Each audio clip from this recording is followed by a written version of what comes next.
Hola, perdona, estoy un poco confundido. Estoy muy feliz de verte en el canal y tú suscríbete, dale like y no olvides escribir comentario, que disfrutes del video. La invitación a cenar llegó por mensaje, ni siquiera por llamada, lo que ya me indicó que algo no cuadraba. Mi madre no escribe a menos que sea para reenviar mensajes en cadena sobre limones en el microondas o para enviar capturas de pantalla borrosas de citas que le parecen profundas. Cena del domingo a las 6. Solo nosotras. Nada del otro mundo, decía. Eso era todo. Sin puntuación, sin calidez, solo esas frías palabritas en la pantalla como una advertencia que aún no entendía del todo. Lo miré un minuto, releyéndolo 3 veces, como si tal vez hubiera un mensaje oculto que se me hubiera escapado. No lo había. Solo el inconfundible aroma a pasividad-agresión y algo más que aún no podía identificar. Anticipación, tal vez. O miedo. Cenar con mi familia siempre me hace sentir como si me estuviera preparando para la batalla. Es una representación familiar con papeles bien ensayados. Mi madre, Gloria, en el centro del escenario, siempre serena y lista para soltar comentarios mordaces, envuelta en dulces sonrisas. Mi padre, Michael, callado y casi siempre desconectado, a menos que la conversación gire hacia el clima o el mantenimiento del coche. Y, por supuesto, mi hermano Ryan, el niño mimado, que flota por la vida como si el mundo le debiera intereses por cada minuto que respira. Y luego estoy yo, Claire, el personaje secundario de mi familia, presente pero opcional, tolerada más que bienvenida, a veces notada cuando hago algo lo suficientemente impresionante como para que queden bien, pero olvidada rápidamente en cuanto Ryan estornuda. No siempre fue así, o quizás sí simplemente no me di cuenta de niña. En aquel entonces, pensaba que el amor era desigual porque así funcionaban las familias. Ryan tenía la bici nueva, yo la suya, la de segunda mano. Celebraban las notas de Ryan con pastel, las mías con amables saludos. Cuando Ryan chocó mi coche en el instituto, lo consolaron. Cuando lloré por ello, me dijeron que madurara. «¿Es tu hermano, Claire?» Sé comprensiva. La comprensión se convirtió en silencio. El silencio en distancia. La distancia en supervivencia. Conduje hasta su casa ese domingo con el peso de todos esos años en el pecho. La ruta familiar todavía me hacía un nudo en el estómago, una reacción pavloviana a una casa que transmitía más tensión que calidez. Mi casa de la infancia seguía allí como siempre, con sus persianas blancas descascarilladas y los mismos rosales que mi madre insistía en que eran su orgullo. Aparqué el coche y respiré hondo, ensayando ya mi sonrisa falsa. Ni siquiera había apagado el motor cuando me arrepentí de haber aceptado ir. La puerta se abrió antes de que pudiera llamar. Mi madre estaba allí, ya vestida con uno de sus conjuntos cuidadosamente escogidos, que parecían sencillos pero gritaban esfuerzo. Suéter de cachemira azul claro, pendientes de perla, labios pintados de un tono demasiado brillante para una cena informal. Claire, por fin, dijo, no un saludo, ni un abrazo, solo una constatación, como si llegara tarde, aunque no era así. Entré, el aroma a romero y a juicio pasivo impregnaba el aire. Ryan ya estaba en el sofá, con las piernas estiradas como si fuera el dueño del lugar, una copa de vino tinto en la mano, sonriendo con sorna como si tuviera un secreto. Siempre sonríe así. Es un rasgo familiar que no heredé, gracias a Dios. Hola, hermanita, dijo, como si fuéramos mejores amigos, como si la última vez que hablamos no me hubiera pedido prestado dinero que nunca devolvió. Asentí y forcé una sonrisa educada, una que había perfeccionado con los años. Hola. La cena fue cordero asado con patatas al ajillo, su plato estrella para los momentos en que quería parecer cariñosa. Nos sentamos alrededor de la vieja mesa del comedor, la misma donde hice mis deberes y donde grabé mis iniciales cuando tenía 9 años. Mi madre empezó con su charla habitual. Como el perro del vecino se había vuelto a soltar, como la mujer del supermercado había empaquetado mal sus productos, como papá tenía la espalda mal. Asentí en los sitios correctos, mastiqué despacio y di un sorbo a mi vino. La energía se sentía apagada, más pesada de lo habitual, como si todos estuvieran esperando una señal. Ryan parecía demasiado relajado. La sonrisa de mi madre era demasiado contenida. Mi padre apenas pronunció una palabra, lo cual no era inusual, pero esa noche parecía que evitaba el contacto visual conmigo a propósito. Sorprendí a mi madre mirando a Ryan varias veces, como esperando permiso para decir lo que fuera que se había estado guardando. Finalmente, a mitad de la comida, dejó el tenedor con deliberada gracia, juntó las manos sobre la mesa y se aclaró la garganta. «Hay algo que queríamos hablar contigo», empezó con voz demasiado serena, evitando mirarme a los ojos. Esa frase, nosotros, siempre me parecía una trampa. Se refería a ella y a Ryan, no a ella y a papá. Hemos decidido vender la casa, dijo con naturalidad, como si anunciara una nueva receta que quería probar.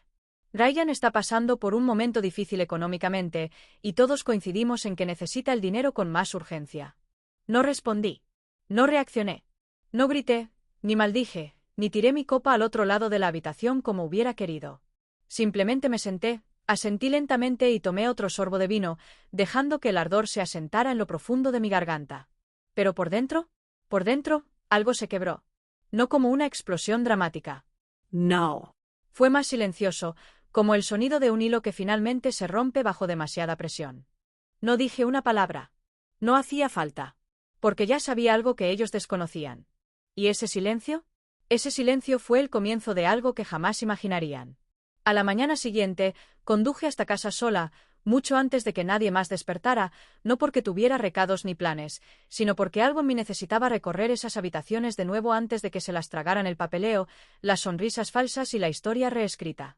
Apenas había salido el sol cuando entré en el viejo camino de entrada, con las ruedas crujiendo sobre la misma grava que una vez resonó con las ruedas de mi bicicleta de la infancia y el golpeteo de la comba sobre el pavimento caliente. Me quedé un rato en el coche antes de salir, observando la luz arrastrarse por el porche como si intentara recordar el camino a casa. La casa permanecía quieta y silenciosa, casi demasiado quieta, como si contuviera la respiración igual que yo. Caminé hacia la puerta principal, dudé solo un segundo y la abrí con la llave vieja que aún guardaba en la cartera, escondida entre tarjetas de regalo caducadas y recibos arrugados, como un secreto que aún no había revelado. Las bisagras crujieron al empujarla, y ese solo sonido me desató algo en el pecho, algo que no esperaba volver a sentir. Entré en la entrada, rodeada de inmediato por el aroma a madera vieja, un ligero pulimento de limón y algo más suave, quizá lavanda, quizá polvo, quizá solo el olor residual de recuerdos que nunca se van del todo. Todo parecía exactamente igual y a la vez completamente diferente. El papel pintado del pasillo seguía siendo de ese horrible amarillo pálido con ese sutil estampado floral que mi madre insistía en que era atemporal, aunque siempre me había hecho sentir como si viviera en una sala de espera. La alfombra bajo mis pies tenía una mancha reciente, probablemente de vino, probablemente de Ryan, y el perchero estaba ligeramente inclinado hacia la izquierda, como si incluso él se hubiera desgastado con los años. Pero el aire estaba cargado de ecos. Vagué de una habitación a otra, no deprisa ni deliberadamente, sino con esa lentitud, casi reverente, con la que te mueves cuando sabes que algo sagrado se te escapa. En la sala aún estaba el sofá donde lloré hasta quedarme dormida después de mi primer desamor, cuando creía que el amor dolía y el silencio significaba seguridad. La cocina, con sus azulejos desportillados y el olor a tostada quemada incrustado en las paredes, aún tenía la abolladura en el armario donde lo golpeé con una sartén durante una discusión con mi madre, una discusión que perdí, como la mayoría, no porque ella tuviera razón, sino porque sabía cómo herir sin dejar moretones. Arriba, me quedé un buen rato en mi antigua habitación, recorriendo con los dedos los pósteres descoloridos, la estantería desnivelada, el alféizar donde solía sentarme a escribir poesía que me daba vergüenza compartir. La cama seguía tendida, como siempre la conservaba después de que me mudara, como una pieza de museo titulada La hija que casi era suficiente.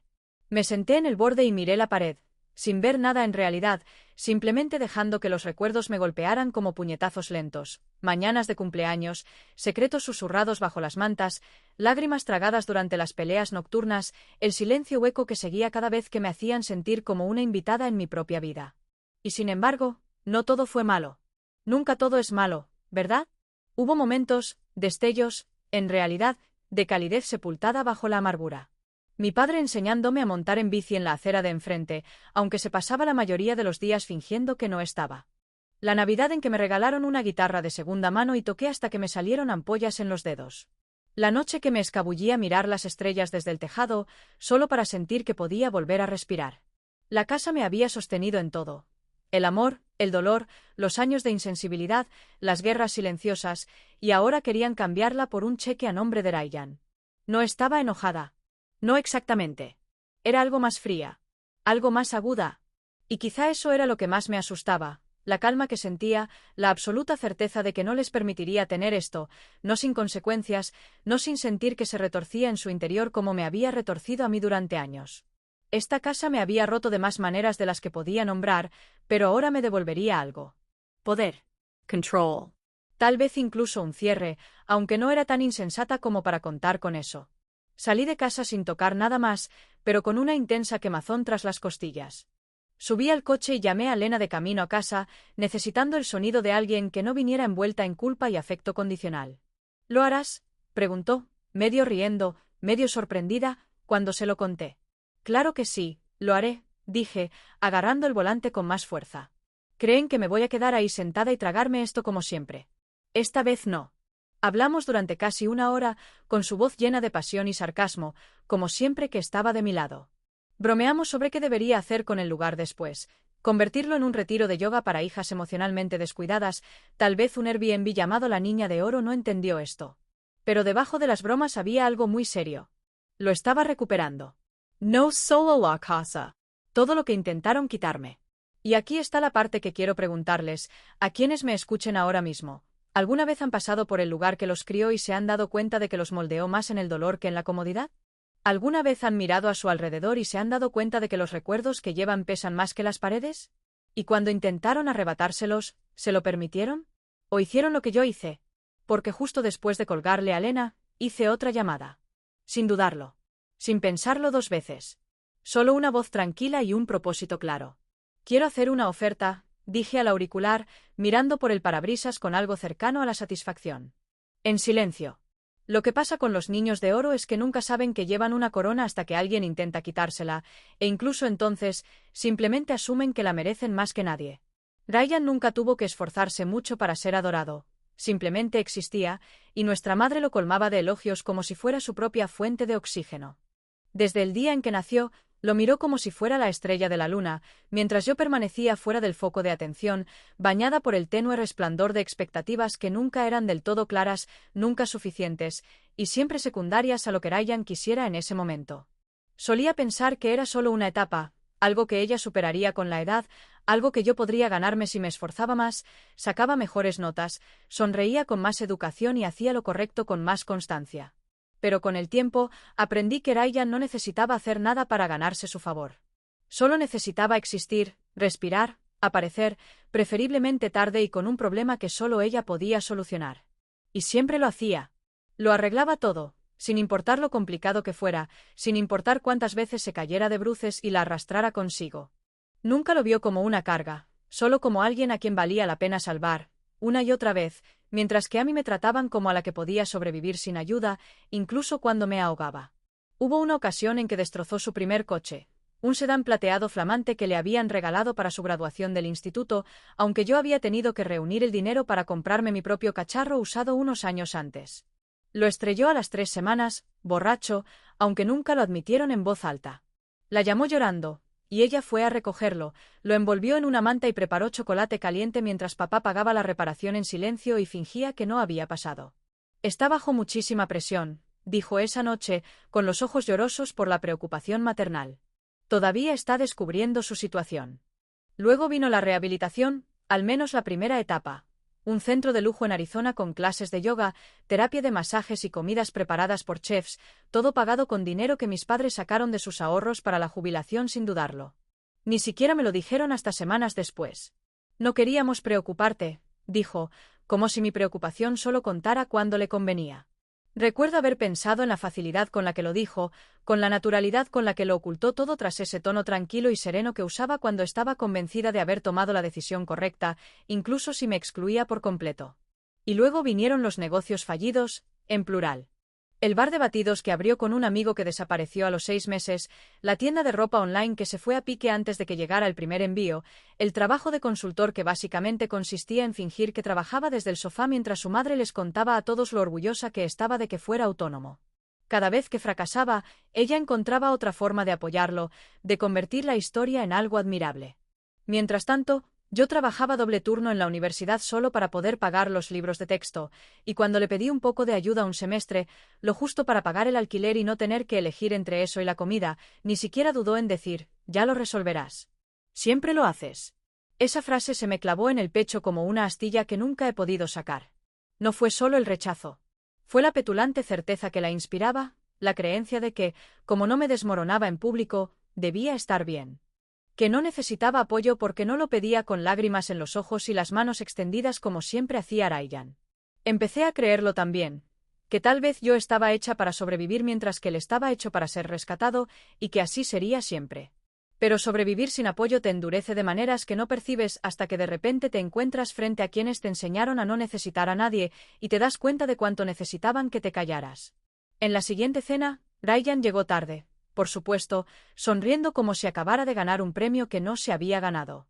Llevaba una de esas ridículas camisas de diseñador que jamás podría permitirse, probablemente prestada por un amigo o regalada por una amiga con más paciencia que sentido común. Besó a mamá en la mejilla, se rió del tráfico y se lanzó a un discurso sobre una nueva oportunidad que perseguía, algo vago sobre bienes raíces y contactos de networking que no sonaba más real que las últimas 12 aventuras que había intentado.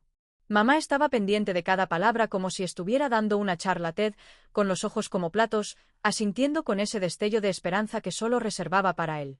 Esta vez, dijo, volviéndose hacia mí con una sonrisita de suficiencia, creo que de verdad va a funcionar. Le devolví la sonrisa, fría y tranquila, dejándola creer que aún tenía todas las de ganar. Dejé que Ryan se regodeara en su habitual delirio de que el mundo seguiría dándole salvavidas, incluso si los usaba todos para ahorcarse un poco más. Ya no estaba enojada. Había superado la ira, la frustración, la etapa en la que necesitaba su aprobación o su validación. Ahora estaba al borde de algo más grande, algo que no vieron venir porque nunca pensaron que fuera capaz de mover los hilos. Pero lo era. Los había estado observando durante años. Sabía cada movimiento que harían antes de que lo hicieran.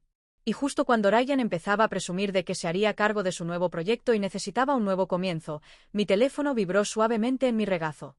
Bajé la vista y una lenta sonrisa se dibujó en mi rostro al leer el mensaje. Listo. Tengo las llaves. No notaron el cambio en mi expresión. Todavía no. Pero pronto lo notarían. Muy pronto.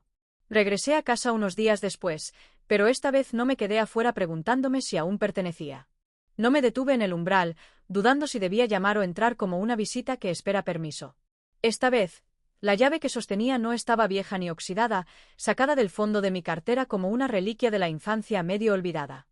Esta vez, era nueva, limpia, brillando en la palma de mi mano como una pequeña y silenciosa victoria que nadie más había visto venir. La giré en la cerradura y, por primera vez en mi vida, sentí el verdadero sabor del poder, no ruidoso ni arrogante, sino firme, agudo e innegable. La puerta se abrió con ese crujido familiar de siempre, un sonido que rasgó el silencio de una forma que me hizo estremecer de nostalgia. Pero esta vez, no me encogí. No me preparé para lo que había al otro lado de la puerta como antes. Entré, y con cada paso sobre el viejo suelo de madera, me recordaba a mí misma, esto era mío ahora. Cada centímetro, cada rincón, cada grieta en el techo, cada mancha en la alfombra y cada abolladura en la pared que contaban la historia de quienes éramos, todo era mío, no porque alguien me lo diera, sino porque lo recuperé con mis propias manos y bajo mis propios términos. Me quedé un rato en la entrada, simplemente respirando, dejando que mis ojos vagaran por las paredes desgastadas, los zócalos desportillados y la vieja foto enmarcada de la boda de mis padres que aún colgaba ligeramente torcida cerca de la escalera. No pensaba quedarme con esa foto, pero la dejé ahí por un momento. Un recordatorio, tal vez, o una reliquia de la ilusión que siempre nos quisieron vender sobre lo que significaba la familia. Caminé lentamente por la sala de estar, rozando los dedos contra el respaldo del sofá, el mismo donde una vez me quedé dormida con fiebre mientras mamá se cernía sobre el proyecto de ciencias de Ryan como si fuera una obra maestra. Me detuve en la cocina, miré fijamente el armario que había cerrado de golpe cientos de veces con frustración, y lo abrí solo para escuchar esa bisagra chirriante cantar su cancioncita torcida. Había algo sanador, extrañamente, en tocar estas cosas sin pestañear. No era consuelo, no exactamente, pero era una recuperación. Cada cicatriz que esta casa guardaba coincidía con una cicatriz dentro de mí. Y ahora, era yo quien sostenía la pluma, reescribiendo lo que este lugar significaba, reasignando valor a las cosas que una vez me hicieron sentir pequeña y olvidada. Saqué una pequeña caja de mi bolso, una que había recogido de camino, y dentro había candados nuevos, brillantes y pesados en mi mano, pequeños símbolos de soberanía que nadie más en la familia apreciaría por lo que realmente significaban. Reemplacé las cerraduras lenta y deliberadamente, girando los tornillos con silenciosa satisfacción. Cada clic del destornillador en el marco sonaba como la puntuación de una frase que llevaba años intentando terminar. Cuando terminé, me paré frente a la puerta y la miré fijamente durante un largo minuto, luego salí y la cerré detrás de mí solo para escuchar cómo sonaba ahora, el cambio de tono, la sutil resistencia, su irrevocabilidad. Pero no volví a colocar la mosquitera que crujía. La mantuve a propósito.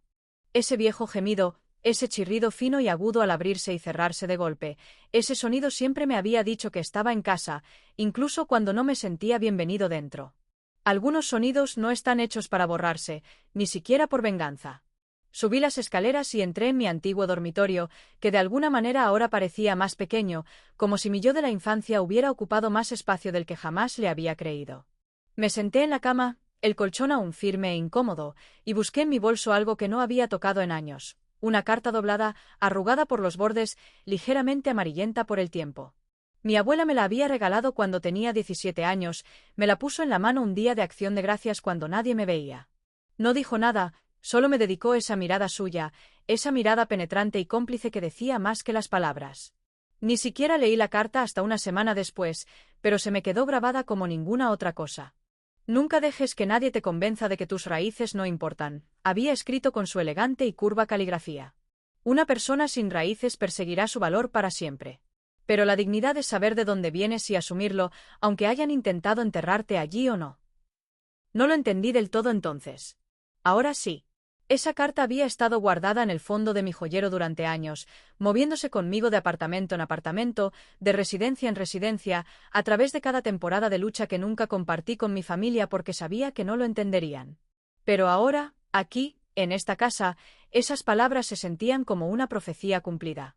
Me asomé a la ventana y miré el patio, el mismo trozo de césped irregular donde Ryan y yo jugábamos cuando aún éramos lo suficientemente jóvenes como para creer que el mundo era justo. El columpio había desaparecido hacía tiempo, el jardín estaba descuidado, pero la tierra seguía allí, tal vez esperando a que alguien plantara algo honesto en ella. Y justo entonces, mi teléfono vibró en el bolsillo, una vibración silenciosa que me sacó de mis pensamientos. Lo saqué y leí el mensaje en la pantalla, breve y simple, pero más denso que cualquier cosa que hubiera leído en todo el día. Últimos papeles firmados. Eres oficialmente el dueño. Me quedé allí un buen rato, dejando que el peso de esas palabras me inundara como un abrigo en un día frío. No sonreí. No lloré. Solo asentí para mí misma, lentamente, una vez, y susurré en la habitación vacía. Bien.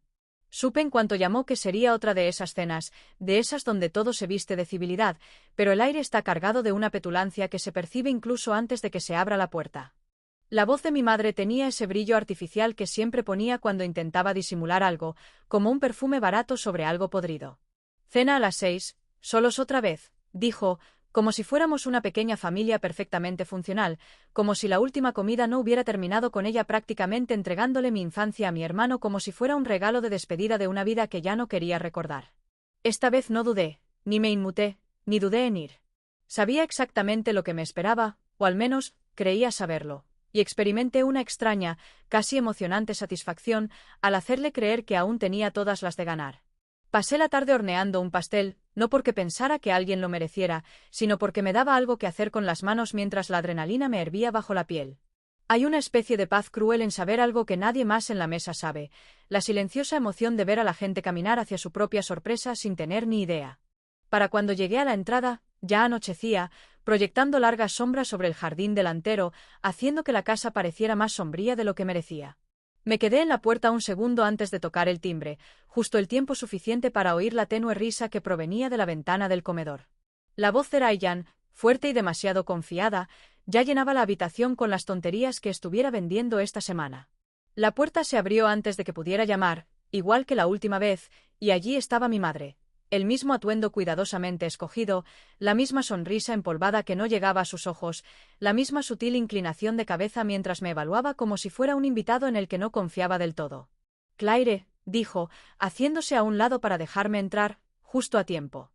La besé suavemente en la mejilla, notando la tensión en su expresión, la forma en que sus ojos se posaron en mis manos, como si ya intentara adivinar mis intenciones por la forma en que sostenía el bolso.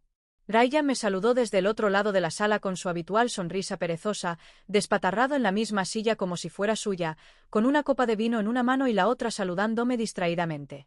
Mira quién decidió unirse a nosotros, dijo, ya embriagado por su propia importancia. Papá estaba sentado en silencio, como siempre, sin apenas reconocer mi llegada, salvo un asentimiento y una media sonrisa que parecía prestada de un hombre que había aprendido hacía mucho tiempo a mantenerse neutral ante cualquier tormenta. La mesa ya estaba puesta, las velas encendidas, los cubiertos relucientes. Una escena tan meticulosamente cuidada que podría haber pasado por una foto de revista de no ser por el matiz de tensión que bullía bajo la superficie. Tomé asiento y escuché mientras mi madre se lanzaba a charlar con su habitual gracia performativa, preguntando por el trabajo, fingiendo preocuparse por el tiempo, dejando sutiles pistas sobre el próximo capítulo de sus vidas como si estuviera narrando una gira de despedida. No tardó mucho en hacer su jugada. A mitad del pollo asado y las papas 2 veces horneadas, dejó el tenedor con esa misma pausa teatral que siempre usaba cuando quería ser el centro de atención. Bueno, dijo, recorriendo con la mirada la mesa, deteniéndose un segundo más en Ryan antes de posarse en mí, hemos decidido que la casa sale a la venta mañana por la mañana. El agente inmobiliario vendrá a echar un vistazo antes de firmar nada, pero todo está prácticamente listo. Ryan se iluminó como un árbol de Navidad, inclinándose hacia adelante en su silla con la misma emoción que solía reservar para las ganancias del juego o el dinero gratis.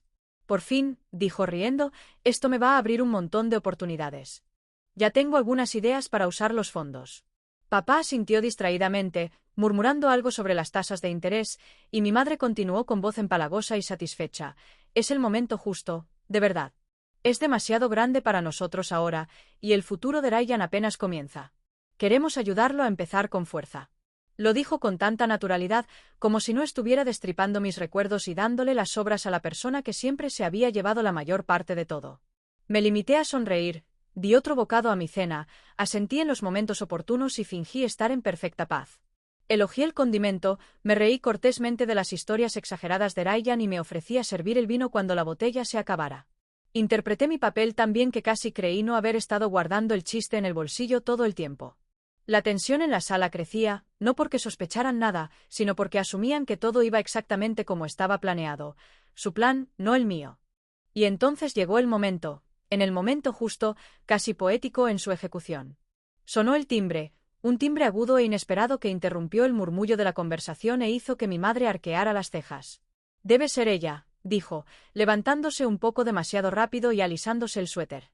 Se dirigió a la puerta como una anfitriona que se prepara para recibir a un invitado de honor, sin darse cuenta de que se encaminaba directamente hacia su propia perdición.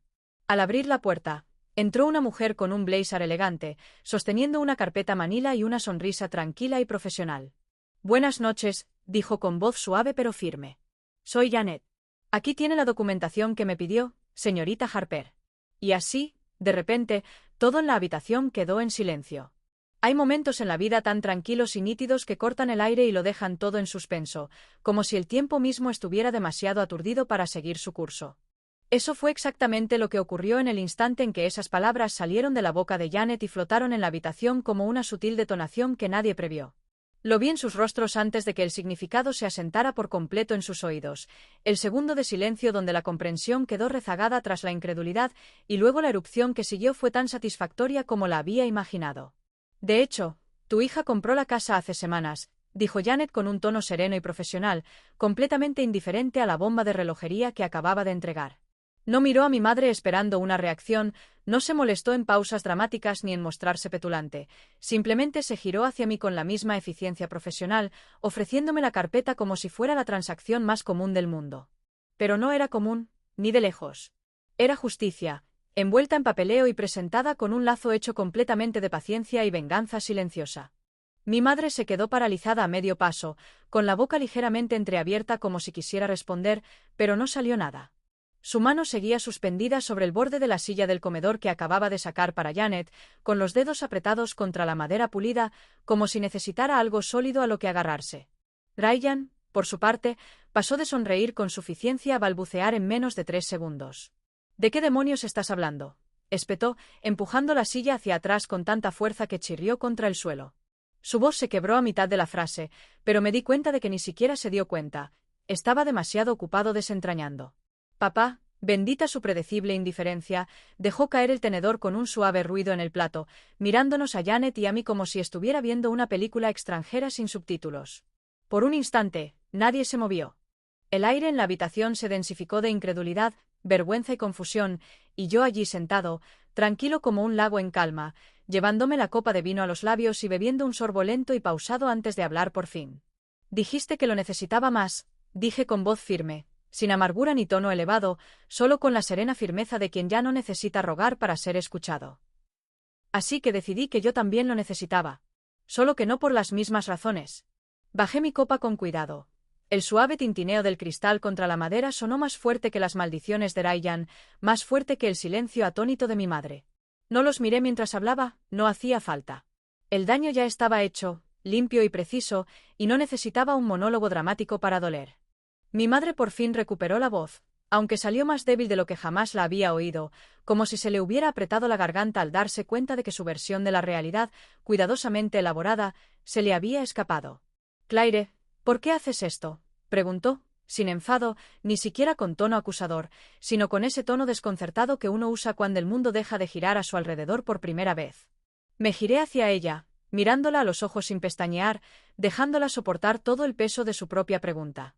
«Porque estaba harta de perder», dije simplemente, encogiendo un hombro, como si fuera la respuesta más natural del mundo. Cansada de fingir que esto no me importaba. Cansada de fingir que yo no te importaba. No lo dije con veneno, no lo llené de rencor.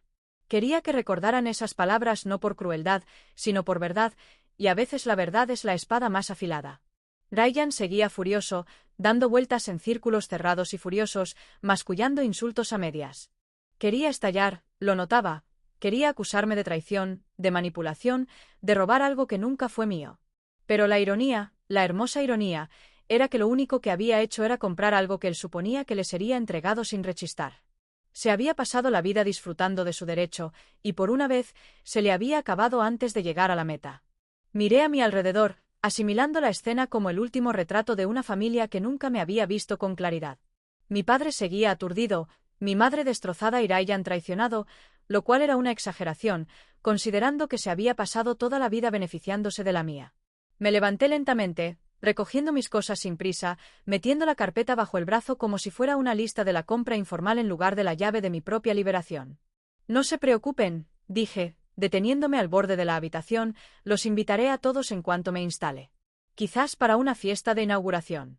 Lo dije con una sonrisa tan débil que apenas contaba como tal, y vi a mi madre estremecerse ante la sugerencia. Lo mejor era que nunca sabrían si lo decía en serio o no, nunca sabrían si estaba extendiendo una rama de olivo o retorciendo el cuchillo un poco más. Quizás yo tampoco lo sabía. Quizás ese era el punto. Los dejé allí, sentados en las ruinas de sus propias suposiciones, y salí a la noche sintiéndome extrañamente ligero, extrañamente libre. El viento me refrescaba la cara y, por primera vez en años, no sentía que cargara con algo que no podía nombrar. No compré la casa para ganar. La compré porque estaba cansado de perder. Cansado de ser la última opción. Cansado de ver mi propia vida desarrollarse como una trama secundaria en la historia de alguien más. Lo curioso es que, ahora ni siquiera sé si quiero quedármelo. Quizás lo alquile, quizás lo venda, quizás lo destripe todo y lo convierta en algo completamente irreconocible, algo mío. Pero, maldita sea, me sentí bien al ver su cara cuando se dio cuenta de que ya no era mi dueña. Y me pregunto, si tú fueras yo, sentado en esa mesa, con esa carpeta en la mano, escuchando cómo se desahogaban en silencio, ¿habrías hecho lo mismo? ¿O habrías dejado que se la llevaran otra vez, sin luchar, como siempre?